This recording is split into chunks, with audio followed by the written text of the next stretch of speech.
What's up, everybody? It's DoubleShot here, and it's time for another shout out. Today we're going to send a shot of the good stuff out to JdotSmithy. Channel link is in the description. Go ahead and check him out. His channel is really cool. It's got a lot of flavorful clips from Black Ops. So if you'd like to see those montage-like clips, go ahead and check him out. Link is in the description. I'm not sure if there's a montage in the works, but it sure would be cool to see one. So hopefully you guys can encourage him to go ahead and finish that up. Behind that, we just have a standard game here on Cracked. I get a pretty decent score, so we're going to show it. The main purpose for this video, however, is to talk about Crysis 2. Yeah, this is my review of Crysis 2. You know, there was a lot of hype. You know, people were saying crazy things like this was going to be, you know, the next Call of Duty and things like that. I think it's just because people are starting to get tired of Call of Duty.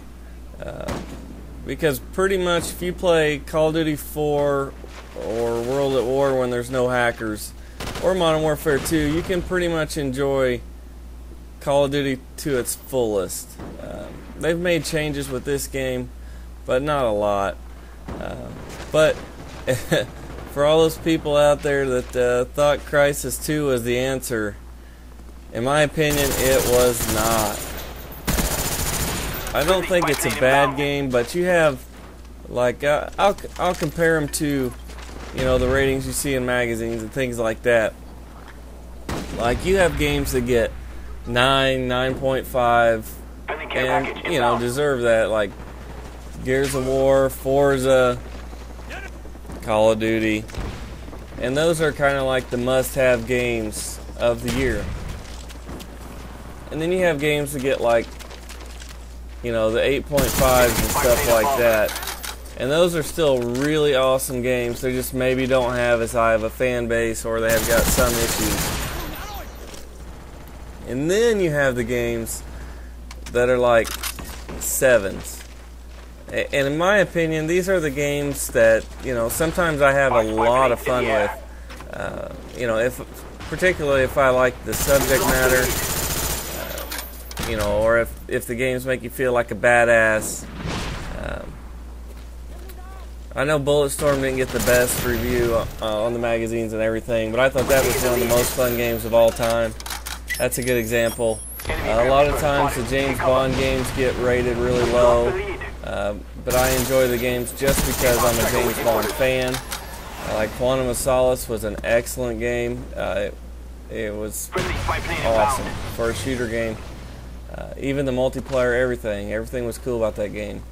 Bloodstone's a little different, but you kind of get where I'm going with this. So, Crysis was a solid 7 for me. Crysis 2 it's just didn't give me what I was looking for. It's got a lot of little cool features, but it doesn't do anything really good.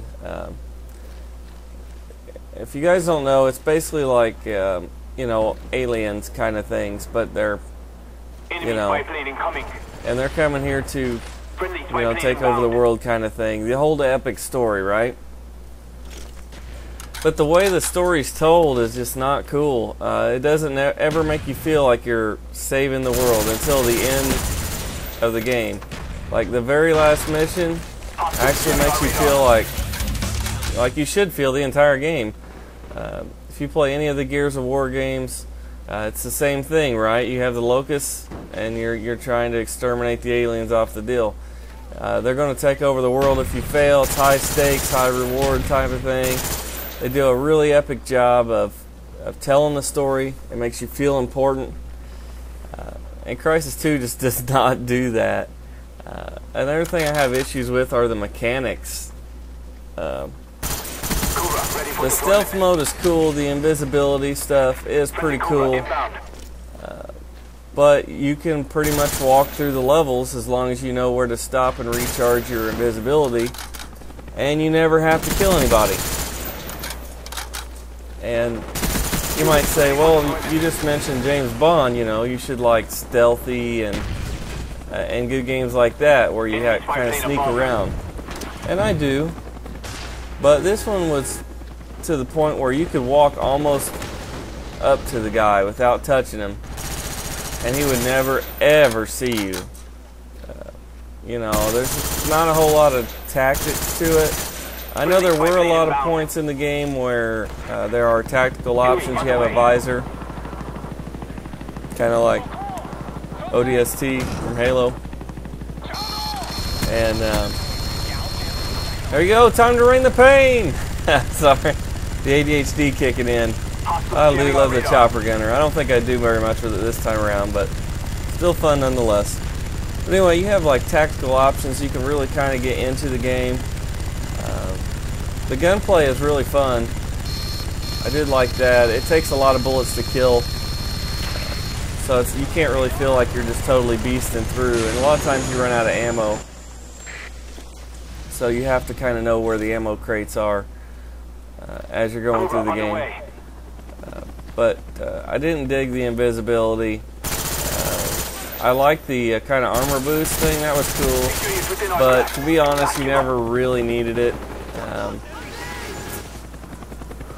I mean, it's just one of those things where you're not hurting that bad.